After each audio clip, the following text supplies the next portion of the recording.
Bonjour. Bonjour et bienvenue ce matin à la 15e vidéo d'une série de 20 sur le thème Comment rester allumé cette année. Et ce matin ne fait pas exception, à savoir un thème qui va vous permettre, vous faciliter le fait de rester allumé, mais qui va allumer les autres aussi. Il m'a dit un jour, oui, un vrai monsieur m'a dit un jour, je veux devenir une meilleure personne. Et je lui ai demandé, mais qu'est-ce que vous voulez dire? Je veux être apprécié davantage. Je veux rendre les gens heureux, puis je veux vivre un peu plus en paix. La pandémie me fait déborder de partout, j'ai de l'ouvrage par-dessus la tête, j'arrive plus à tenir le tempo et je veux en même temps devenir une meilleure personne. Wow! Je suis Lucie Marois et mon but est d'offrir ma réponse à cette question-là, qui est en fait un secret très facile à découvrir, puis surtout à partager par la suite. Quant à parler de leadership personnel, ce que je fais depuis de très nombreuses années, je vous parle ce matin d'habitude pour se faire du bien et pour faire du bien aux autres. Vous êtes débordé, on sait la réalité actuellement, vous êtes constamment en mode adaptation, suradaptation avec tout ce qui se passe dans la société en ce moment. Vous avez des fourmis dans les jambes peut-être, hâte au printemps, un nouveau printemps de votre vie, un nouveau début, un recommencement. C'est normal. C'est normal et vous cherchez des solutions pour transiger avec le quotidien d'une façon qui fasse du bien à tout le monde et à vous en premier. Il veut devenir une meilleure personne, et moi aussi, et peut-être vous aussi. Et vous pourriez découvrir que la réponse pour devenir une meilleure personne, elle se loge dans les habitudes, aussi bête et simple que ça. Le bon gars ou la bonne fille qui va être encore plus bon gars, qui va être encore plus bonne fille, sans compter, ben la clé c'est d'abord de se choisir. De se choisir comme dans je choisis de dire non à ceci pour mieux dire oui à cela, pour mieux utiliser mon temps libre, pour mieux répondre aux besoins des miens, pour mieux m'accorder la réponse à mes besoins et à mes intérêts. Alors, il y a trois catégories d'habitudes. Puisque le secret est facile à partager, je vous le partage, puis vous le partagerez aux autres également. Trois catégories d'habitudes, puis j'en garde une en surprise. Il y a des habitudes positives faciles à développer, il suffit d'y penser, c'est comme n'importe quelle habitude. Il y a des habitudes saines, vous avez déjà une petite idée de quoi il s'agit, mais quand même, ça pourrait vous surprendre. Puis, il y a des habitudes sociales, productives. Je vous parie que vous aimez ça recevoir un compliment. C'est le fun, hein? Ça fait du bien, recevoir un compliment. Ça me fait du bien de recevoir un compliment. Pierre, Jean-Jacques, Bernadette, autour de moi aussi, ça pourrait leur faire du bien de recevoir un compliment. On parle ici d'habitudes à développer pour devenir une meilleure personne.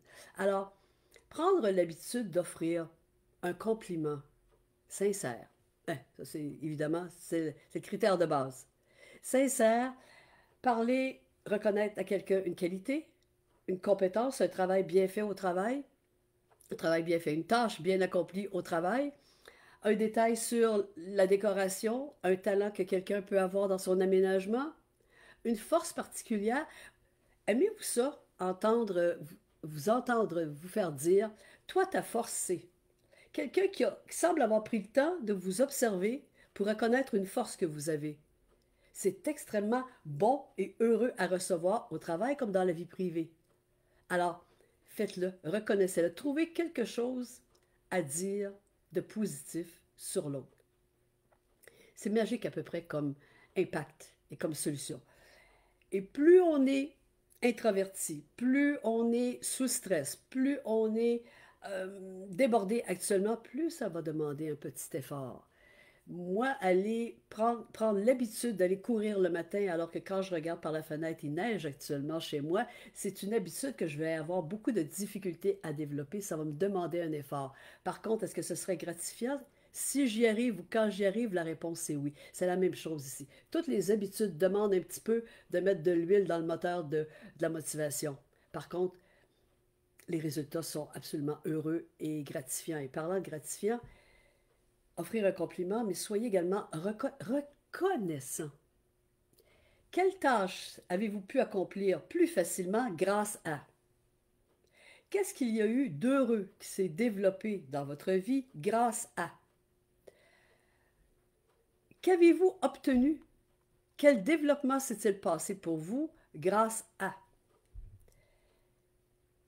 Comment est-ce que vous vous êtes déplacé du point A au point B grâce à? Soyez reconnaissant. Accusez-réception pendant un instant des gens, d'une personne, peu importe, à qui vous pouvez exprimer la reconnaissance. Car grâce à cette personne-là, quelque chose de positif s'est développé pour vous. Et ça peut être tout simple. Je suis reconnaissante envers les gens qui vont faire l'entretien ménager chez moi.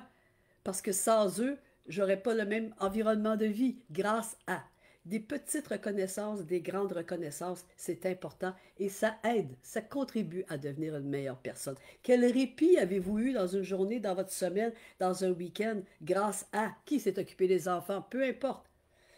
Et finalement, dans les habitudes positives, l'appréciation. Je suis content d'avoir les clients que j'ai actuellement. Je suis content d'avoir le travail que j'ai, les compagnons, les compagnes que j'ai, les amis que j'ai. Prendre le temps d'apprécier les collaborateurs. Je suis très contente d'avoir les voisins que j'ai. Non pas que je les connais tous personnellement, non pas, mais ils sont tous tranquilles. Ils sont tous très tranquilles et très chaleureux. Parfait. J'apprécie l'environnement dans lequel je vis. Les compliments, la reconnaissance, l'appréciation fait partie des habitudes positives. Et ça, c'est sans parler que je ne peux pas être une meilleure personne pour moi et pour les autres en ayant constamment mal au ventre, mal à l'estomac, fatigué, tendu, irritable, barre oblique, pas bien. OK? Bien sûr, on sait que l'alimentation est garante de qualité et de la vitalité. Et la qualité de l'alimentation, il faut y faire bien, bien attention. Il faut être très pointu dans le choix de nos aliments. On sait que bien dormir, c'est essentiel à tous les niveaux. Mais savez-vous, tant qu'à prendre des nouvelles habitudes, que, attention là, un demi-litre d'eau au réveil pour démarrer la journée fait des miracles, et surtout si les premiers verres sont accompagnés d'un peu de jus de citron pur dedans. J'ai l'air de faire Marie Cardo à 3 sous ce matin en vous parlant de petites recettes comme ça, mais là, je peux vous parler par expérience véritablement. Ça vient réguler un paquet de choses pour lesquelles, s'il y a des biochimistes à l'écoute actuellement, je ne vous ferai pas le sacrilège de dire pourquoi, mais ça fonctionne. Et ça établit un certain équilibre dans le corps. Un demi-litre d'eau pour commencer la journée, ça a tout l'air que ça réveille son homme ou sa femme, ça. Saviez-vous qu'on ne conscientise pas notre respiration pendant presque toute une journée de temps? Souvent?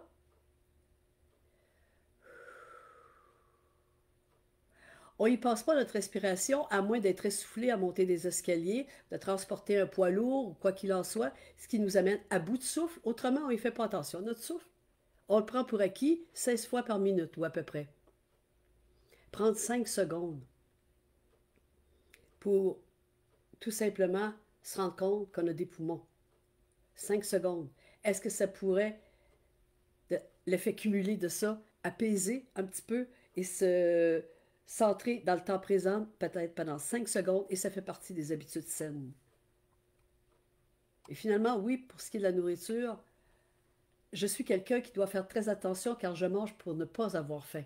Mais manger par plaisir de savourer, j'ai ça à développer comme habitude, vous, quoi qu'il en soit. Parce que la notion de plaisir, ce qui fait partie de ce qui nous fait du bien dans la vie, ça vient s'insérer dans plein, plein, plein de choses. Il y a un entrepreneur à succès, décédé aujourd'hui, qui est un grand patron du développement personnel et qui s'appelle Jim Rohn. Et Jim Rohn dit ceci: prenez soin de votre corps parce que c'est le seul endroit où vous êtes obligé de vivre. Fait que, le fait que, je le rajoute, il n'est pas dans la citation. Prenez soin de votre corps, c'est le seul endroit où vous êtes obligé de vivre. Et tant qu'à vivre heureux et bien, autant avoir des habitudes sociales et productives. Quelqu'un qui veut s'ouvrir à se sentir mieux, à être une meilleure personne pour les autres et pour soi-même, ça c'est quelque chose d'important à développer. Partagez ce que vous aimez. Vous aimez un livre? Parlez-en. Vous aimez un vin? Parlez-en. Vous aimez la neige? Parlez-en. Vous aimez votre travail, une tâche en particulier? Parlez-en. Il s'agit simplement d'établir une connexion avec les gens. Et c'est ce qu'on appelle une habitude sociale. Et c'est essentiel parce que, je ne sais pas si vous avez remarqué, mais on ne vit pas sur une île déserte, même si nous sommes en confinement. On- la preuve, c'est qu'on a vraiment besoin de maintenir ces habitudes sociales-là. Ouvrez l'œil sur des opportunités, quelque chose de nouveau qui pourrait passer, qui serait susceptible de vous intéresser et vous faire passer à un autre niveau de satisfaction personnelle. Ouvrez l'œil sur les opportunités. Où sont-elles? À vous de voir. En écoutant les gens parler, en lisant un article sur le web, peu importe. Les opportunités de développer une passion, de exercer votre talent, de trouver un nouveau client, de changer une option dans votre... Les opportunités dans quelques domaines que vous souhaitiez en trouver, elles se trouvent pour peu qu'on ait l'intention d'en trouver. Et de là, c'est drôle, ils vont nous apparaître, bing, comme ça. Oser demander. Et ça fait partie des habitudes sociales. Oser demander et ne rien prendre pour acquis. C'est probablement une des plus difficiles. C'est pour ça qu'on a envie de se reposer à un moment donné sur les façons de faire au travail, sur une application informatique qu'on utilise depuis bien longtemps, sur les services que quelqu'un nous rend, etc. On a envie de s'asseoir sur nos lauriers, alors qu'on est dans une période où on est confronté à se lever de nos lauriers et de réinventer des morceaux de notre vie, n'est-ce pas? Oser demander, oser partager. Alors, dans les trucs, littéralement des trucs qui font du bien pour vous et pour les autres, je vous en nomme trois. Ponctualité. Depuis que je suis devenue un peu plus ponctuelle, je stresse moins, particulièrement dans mes déplacements en voiture. Ça m'aide à respecter les limites de vitesse. Quel est votre exemple, vous, où la ponctualité favorise votre bien-être? Parce que mon monsieur, au début, il me disait, je vais être une meilleure personne parce que aussi, je vais être mieux dans ma peau. La ponctualité, c'est un petit détail de rien du tout qui a de grands effets. Attendre avant de répondre à une critique. Attendre un peu avant de répondre à une remarque qui vous blesse, à un message difficile, à un courriel qui sonne la confrontation. Attendre avant de se rendre discuter avec quelqu'un pour une éventuelle confrontation. Pourquoi? Pour prendre le temps de vous recentrer, de ne pas aller trop vite, de rien entamer de confrontant à froid. Ça fait partie des habitudes sociales, mais des habitudes productives, car le résultat de ce que vous entamez n'en sera que meilleur. Et finalement, avec qui ça ne vous tente pas du tout d'aller manger? Avec qui ça ne vous tente pas du tout de partager 10 minutes de conversation téléphonique? Moi, j'en ai à peu près une cinquantaine dans ma banque de contacts. Et je les ai retirés. Faire le tri de vos contacts. Tri contact vous aide à être plus productif, vous aide à ne serait-ce que de reviser ma base de contacts, ma banque de contacts. J'ai vu ceux et celles avec qui je n'avais pas connecté depuis longtemps, une amie, une connaissance, un membre de la parenté, peu importe, et ça fait partie de l'habileté à renouer des habitudes sociales intéressantes. Alors, appréciez, appréciez-vous, et ça va être plus facile d'apprécier les autres. Donnez de l'affection à votre santé. C'est très payant et c'est très aidant si on veut vivre vieux. Et osez tendre la main. Parce que quelqu'un a envie de prendre votre main ou quelqu'un a besoin d'avoir votre main tendue. Finalement, mon habitude de bonbon que je vous garde pour la fin, les habitudes relationnelles. Et attention, ça va faire mal parce que je vais vous lancer un gros mot. Les habitudes relationnelles sont basées sur l'amour, l'amour de soi. Qu'est-ce que vous aimez? Parlez-en, partagez-le. Et qui aimez-vous? Eh bien, dites-le. Ça se fait de différentes façons. Ça se manifeste clairement de différentes façons. Apprécier, comme je disais tantôt, reconnaître un employé, c'est une forme de manifestation d'amour dans le sens élargi du terme. On peut passer des heures en lecture, en podcast, en coaching pour apprendre à devenir une meilleure personne. Mais de s'attarder à quatre habitudes, c'est pas nécessairement de la thérapie que ça prend. Ce n'est pas une question de truc, c'est une question de choix. De choisir les habitudes que l'on veut développer, celles qu'on veut garder et d'éliminer celles qui ne nous servent pas. Et moi, ça me sert à me sentir bien de vous parler à toutes les semaines et je vous donne rendez-vous à 8 heures la semaine prochaine pour une autre capsule vidéo sur l'art de se sentir bien mais de rester allumé cette année. Et je vous souhaite une excellente semaine. Au revoir.